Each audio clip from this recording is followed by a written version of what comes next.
ជំរាបសួរអ្នកទាំងអស់គ្នាសូមស្វាគមន៍មកកាន់វីដេអូ Part 50 នៃ Heyday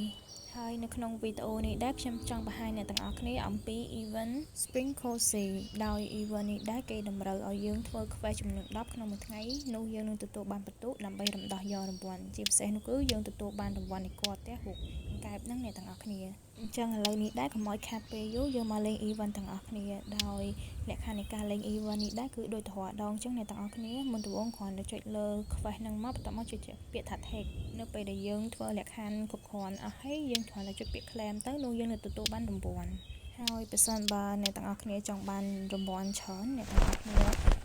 មិនគួរនឹង delete Quest ចោលទៅព្រោះអី Quest ដែលឲ្យយើងធ្វើក្នុងមួយថ្ងៃនោះវាមានតិចមែនតើអ្នកទាំងអស់គ្នា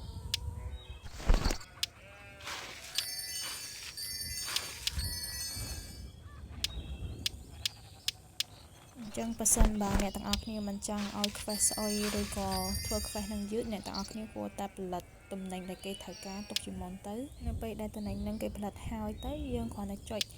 ធ្វើ Quest យើងចុចប្រមូលទៅនោះវានឹងទទួលបានបន្ទុកស្រេចហ្មងអ្នកទាំងអស់គ្នា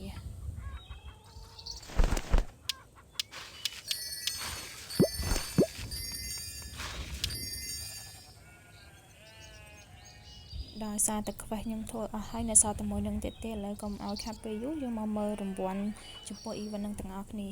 ចំពោះរង្វាន់ហ្នឹងយើងឃើញថាវាមានកូនសោកាក់ហើយនឹងរបស់ដេកផ្ទះហើយអ្នកទាំងអស់គ្នារបស់ដេកផ្ទះទាំងអស់ហ្នឹងនៅពេលដែលយើងបានវាហើយវានឹងបំពេញនៅក្នុង Spike Collection នេះអ្នកទាំងអស់គ្នា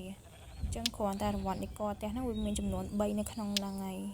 ហើយចំពោះរង្វាន់កូនសោដែលយើងទទួលបានយើងត្រូវចូលបដូរនៅកន្លែងនេះអ្នកទាំងអស់គ្នាប៉ុន្តែដោយសារតែវា Unliveable អញ្ចឹងខ្ញុំមិនអាចបង្ហាញអ្នកទាំងអស់គ្នាបានទេ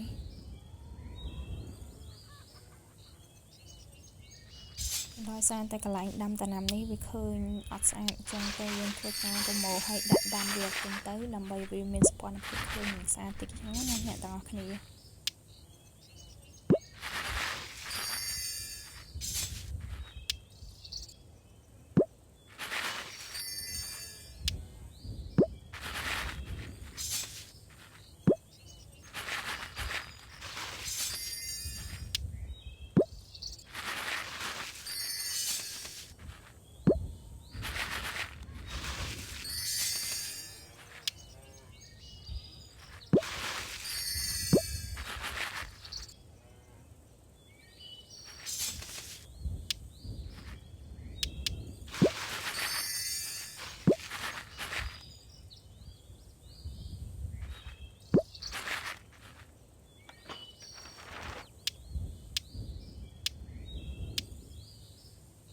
បាទចូលជាលេង Heyday ហើយកុំភ្លេចចូលលេងកន្លែង Derby នេះផងអ្នកទាំងអស់គ្នានៅពេលដែលយើង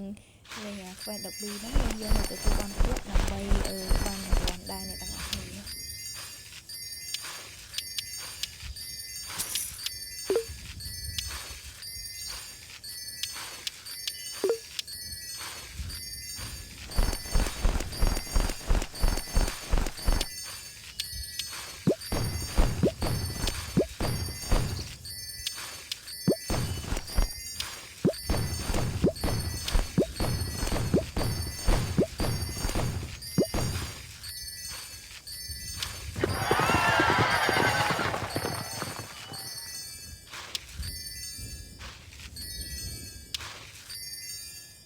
ហើយកន្លែងនេះដែរគឺជារង្វាន់ដែលយើងបានមកពីការធ្វើ Quest Derby នឹងអ្នកទាំងអស់គ្នា